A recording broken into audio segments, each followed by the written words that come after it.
Kada ljetno sunce upekne, a naš vrt i voćnjak zamirišu na najljepšu berbu u godini, znamo da je došlo vrijeme da svu tu toplinu i slatkoću zrelih plodova sačuvamo za zimu. Pogledajte samo ovo bogatstvo pred nama, savršeno osušene domaće šljive, smokve i ovaj predivni aromatični cherry paradajz, mesnate, slatke, bez ikakvih aditiva, konzervansa i hemije. Ovo je pravi okus i miris ljeta, sačuvan za hladne zimske dane. No, da bismo došli do ovakvog vrhunskog rezultata, sve počinje puno ranije, na samom stablu i u našim gredicama, u našim voćnjacima i vrtovima. Sve kreće od berbe. Najvažnije pravilo za sušenje, bilo da radimo s voćem ili povrćem, jeste da plodovi moraju biti potpuno zreli. Zašto? Zato što zreo plod u sebi nosi maksimalnu koncentraciju prirodnih šećera i puni profil aroma. Šljiva je spremna onda kada se oko same peteljke počne lagano naborati. To nam je znak da je proces nakupljanja šećera na vrhuncu. Smokve beremo kada su potpuno mekane i kada lagano vise na grani. Naš cherry paradajz beremo kada dobije onu punu jarku crvenu boju i postane blago mekan na dodir. Svaki ovaj plod koji danas uberemo u sebi nosi sunce i toplinu ljeta koje ćemo dehidracijom doslovno zaključati i sačuvati. Kako bismo taj proces odradili najjednostavnije, najbrže i najsigurnije, danas vam pokazujemo kako u praksi radi ovaj Vevor dehidrator hrane snage 1000 vati.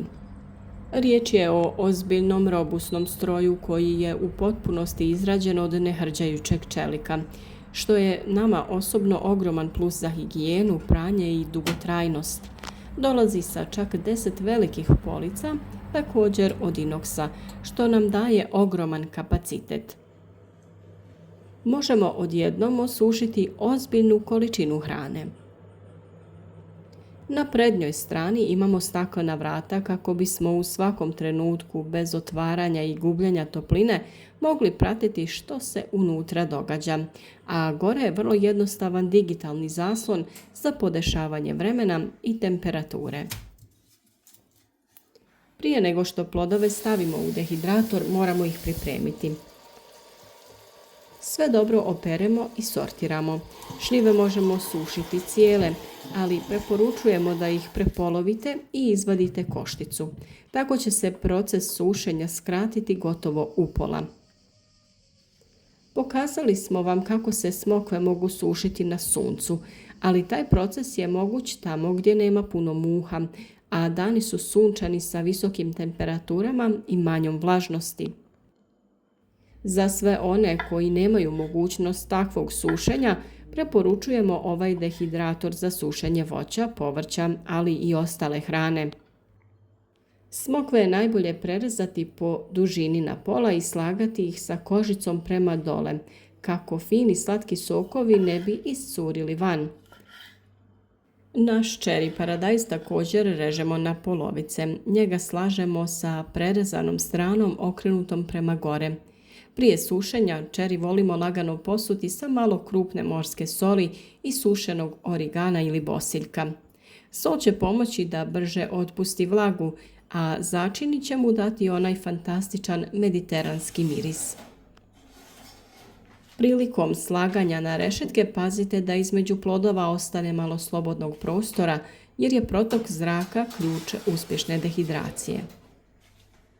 Sada kad su naše police pune, vraćamo ih u aparat. Ono što ovaj Vevor dehidrator od 1000 vati čini izuzetnim jeste njegov sustav horizontalnog protoka zraka. Ventilator se nalazi na stražnjoj strani, što znači da topli zrak struji ravnomjerno preko svih 10 polica. Kod jeftinih okruglih plastičnih dehidratora gdje zrak ide odozdo prema gore, stalno morate dežurati i mijenjati raspored polica jer se donje suše brže od gornjih. Ovdje toga nema, sve se suši ravnomjerno i u isto vrijeme. Za voće poput šljiva i smokava, ali i za naš Cherry Paradise, postaviti ćemo temperaturu na optimalnih 60 do 70 stepeni Celzijusa. Vrijeme sušenja ovisi o vlažnosti i debljini plodova, ali obično traje između 10 i 12 sati. Zahvaljujući digitalnom tajmeru, uređaj se sam ugasi kada vrijeme istekne, tako da dehidrator možete bez brige ostaviti da radi preko noći. Radi uštede energije, dehidrator možete postaviti i vani na osunčano mjesto kako bi ga sunce dodatno zagrijavalo. Kada otvorimo vrata, dočeka nas nevjerovatan miris. Suha jabuka i kruška su savršeno osušene i savitljive pod prstima, a naš osušeni Cherry Paradise je dobio predivnu tamno-crvenu boju i bogatu žilavu teksturu. On je sada prava eksplozija okusa.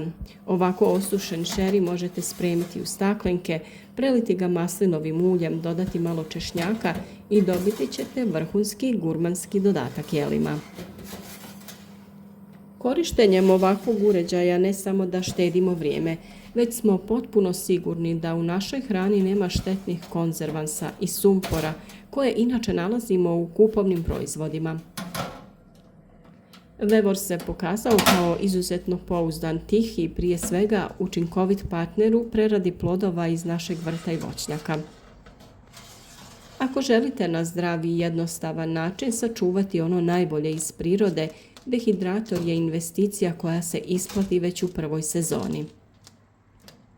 Hvala vam na gledanju, podijelite ovaj video sa vašim prijateljima vrtlarima, napišite nam u komentarima jeste li ikada sušili Cherry Paradise, a ako vas zanima baš ovaj uređaj, njega možete kupiti na linku koji možete vidjeti na ekranu ili u opisu videa. Tu vam se nalazi i kod za popust koji smo dogovorili za sve naše pratitelje. Javite nam ako se odlučite za kupnju, želimo čuti i vaše mišljenje o uređaju, ali i samom procesu sušenja voća i povrća.